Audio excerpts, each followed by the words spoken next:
নমস্কার বন্ধুরা, আমার চ্যানেলে তোমাদের সবাইকে স্বাগত। আজকে রান্না করব মসুরির ডাল দিয়ে ডিম দিয়ে একটা দুর্দান্ত রেসিপি। এখন ডালগুলো ভালো করে ধুয়ে ভিজিয়ে রাখবো 30 মিনিটের মতো। হালকা একটু গরম জল দিয়ে ভিজিয়ে রাখবো। ডালটা বেটে নিয়েছি। এখন ডালটা বেটে নিয়েছি দিয়ে কয়টা কাঁচা লঙ্কা দিয়েছি, 2টা শুকনো লঙ্কা দিয়েছি। এবার ডিমটা ফাটিয়ে নিব।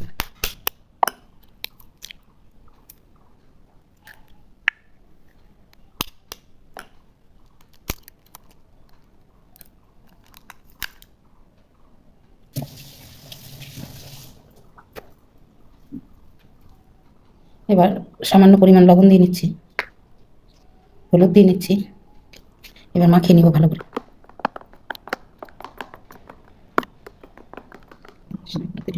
তেলটা দিয়ে দিছি। এবার এই মিশ্রণটা দিয়ে দেব।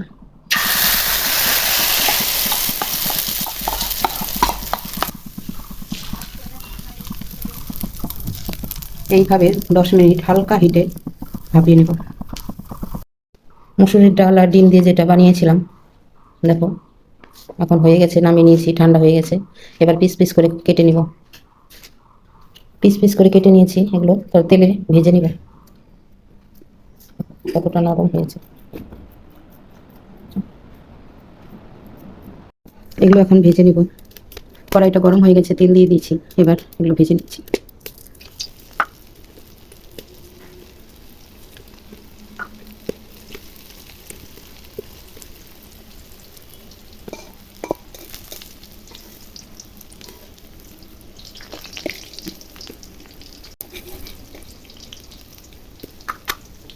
একে একে সবগুলো ভেজে নিয়ে তারপরে তোমাদের দেখাচ্ছি।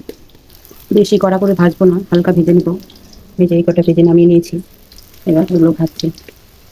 বেশি ভাজলে একটু শক্ত হয়ে যাবে, তাই হালকা ভেজে নেব। এইবার ফোড়নে দিয়ে নিচ্ছি গোটা জিরা আর রাঁধুনি।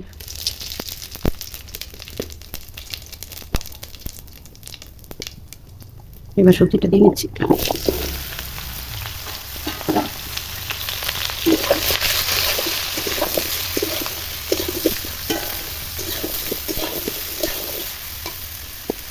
এইদিকে বড়াগুলো ভেজে নামিয়ে নিয়েছি, আর ওইদিকে সবজিগুলো ভাজা হচ্ছে।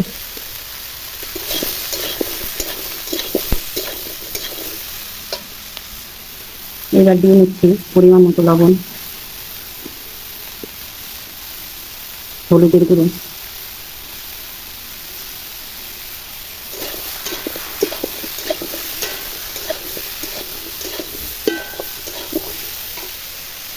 এইবার দিয়ে নিচ্ছি কাঁচা লঙ্কা বাটা, শুকনো লঙ্কা মিশিয়ে দিয়ে নিচ্ছি।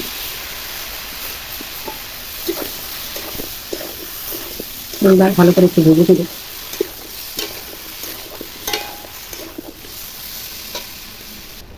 লাউগুলো এইভাবে ডুমো ডুমো করে কেটে নিয়েছি, একটু বড় সাইজের করে। এই ছোট্ট মাছ এসছে থেকে শুধু লাউ আর লাউ, রোজ দিন লাউ নিয়ে আসবে তোমাদের দাদা ভাই। কি করবো, লাউ দিয়ে আজকে এটা কালকে ওটা রেসিপি করে দেখাচ্ছি। তার আবার লাউ খেতে খুব ভালো লাগে। তোমরা ভাববে যে প্রতিদিন লাউয়ের তরকারি। লাউগুলা অল্প অল্প ভাজা হয়ে গেছে, বেশি তো ভাজা হবে না, জল উঠে যাচ্ছে। আমি তোমাদের সহজ রান্নাগুলোই দেখাই প্রতিদিন, অত কঠিন রান্নাগুলো দেখাই না। এই সহজভাবে আমি বাড়িতে যেভাবে রান্না করি সেইভাবে তোমাদেরকে দেখাই। অত কিছু লাগেও না, বাড়িতে যা মশলাপাতি আছে তাই দিয়ে হয়ে যায়। এবার ঝোলটা দিয়ে নেব।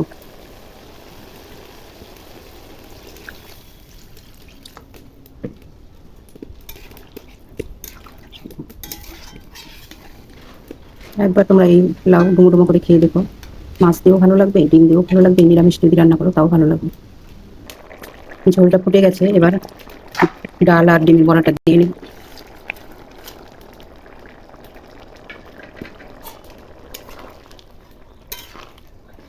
এবার কিছুক্ষণ জাল দিয়ে নিব। আবার সুন্দর গলে গেছে। এবার মশলা দিয়ে নিব, তারপর নামিয়ে নেব। এইবার সামান্য ধনিয়া গুঁড়ো দিয়ে নিচ্ছি, জিরার গুঁড়ো,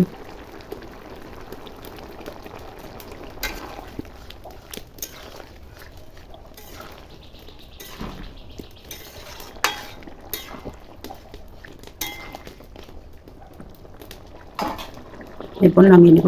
নামিয়ে নিয়ে তারপর তোমাদেরকে দেখাচ্ছি। রান্নাটা আমার কমপ্লিট, নামিয়ে নিয়েছি। দেখো কি সুন্দর লাগছে।